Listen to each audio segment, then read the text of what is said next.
Nothing like this has ever happened. Troublesome is an understatement. These wildfires in Colorado are unprecedented. Where those low potential events seem to be happening with high frequency. The East Troublesome Fire threatening the town of Granby and homes near Grand Lake. Hope for the best and, pray for the people you care about. Tonight, thousands evacuated wondering if they'll have a home to go back to. It's really stressful. Fire on precious property grows more than 150,000 acres in less than 24 hours, and it's not done yet. We're not out of the woods by any means. Tonight, the main mission in Grand County at the East Troublesome Fire is to protect homes at Grand Lake. Protection crews are working near the marina and up and down Highway 34, and they say that has really been the problem spot today. This fire is around 170,000 acres, making it now the second largest wildfire in Colorado's history, growing more than 150,000 acres in less than 24 hours. And tonight we're focusing on the two largest fires in our state, the East Troublesome Fire, now the second largest on record, the Cameron Peak Fire. These fires are close, and there's the possibility the two could merge. You can see Estes Park is sandwiched right between the two fires. Now, the best news of all tonight, crews say the fire is not actively burning down toward Estes Park.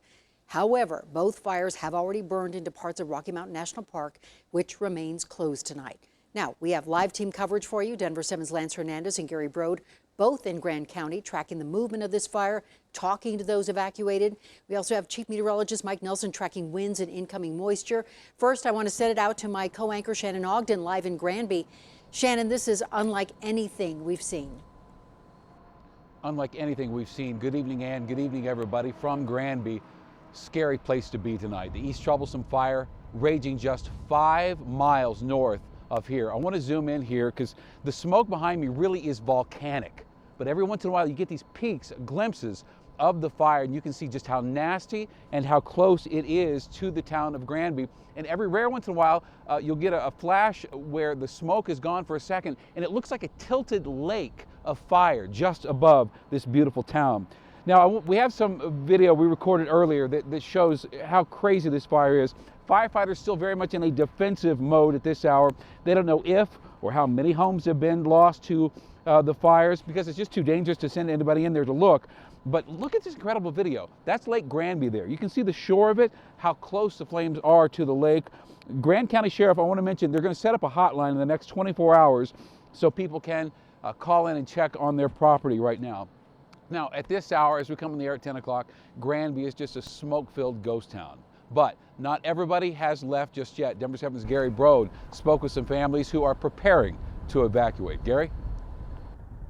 And Shannon, we've reached the end of the road here in western Granby. Officials have closed Highway 40 right at the intersection of 34, and for good reason. I want to show you some video that we took around 6 o'clock, so just really a few hours ago.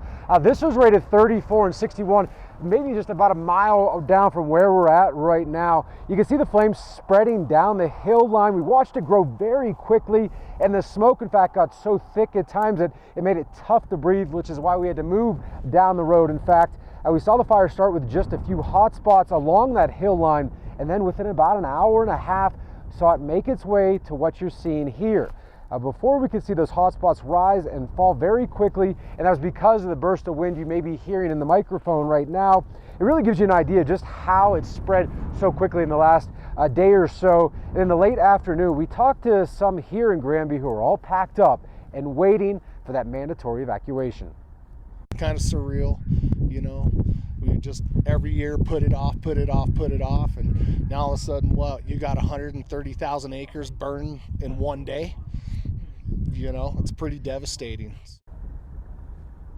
And we talked to another man who actually just moved to Granby about a week ago from California. He says they also are all packed up, ready to go, waiting for that evacuation order to happen. He says he is very nervous right now because he's feeling that when he leaves his home, he may not have a home to come back to. Reporting live here in Granby, Gary BRODE, Denver 7. Gary, thank you very much. And I got to be honest, until last night, the East Troublesome Fire was really just, it was one of those other fires. Nobody was paying attention to it. There wasn't much reason to pay attention to it. And then last night's frightening, incredible growth. Denver 7's Lance Hernandez talked to people who live here, who witnessed that incredible growth. Lance?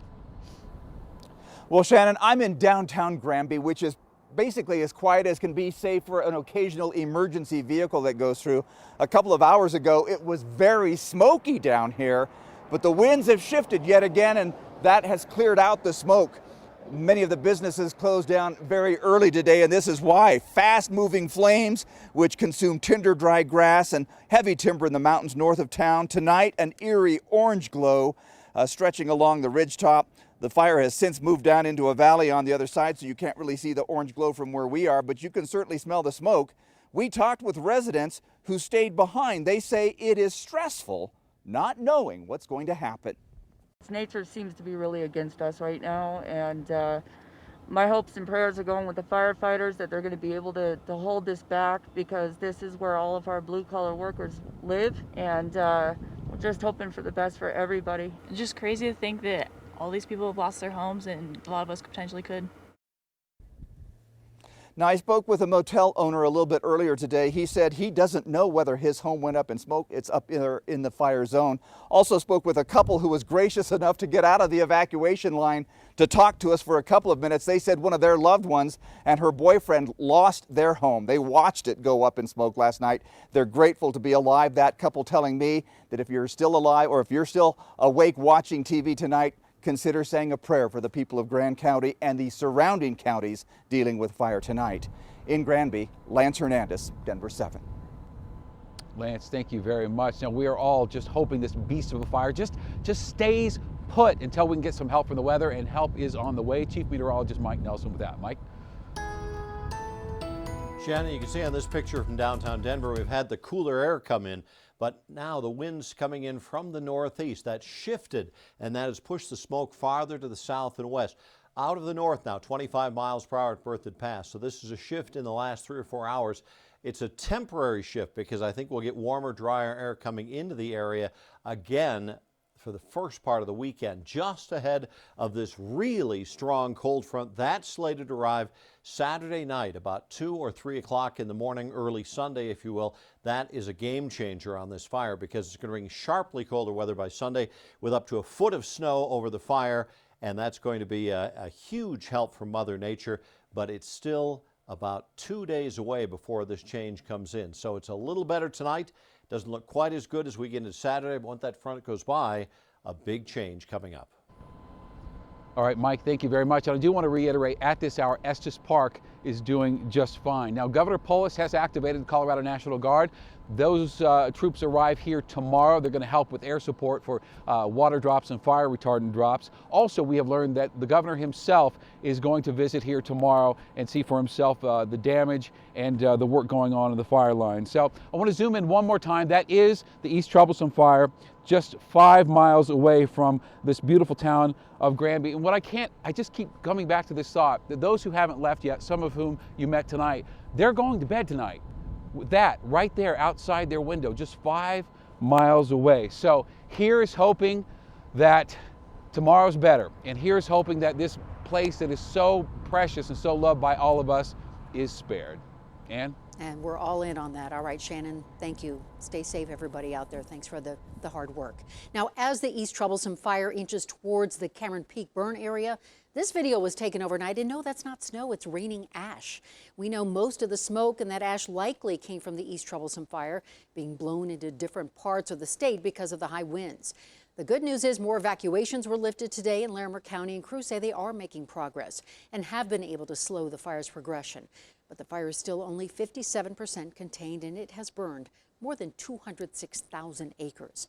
And at both the CALWOOD and Left Hand fires in Boulder County, crews were also able to make some gains in containment over the last 24 hours. Fortunately, we haven't seen explosive growth at either of those two fires, and people were allowed back into Jamestown this evening.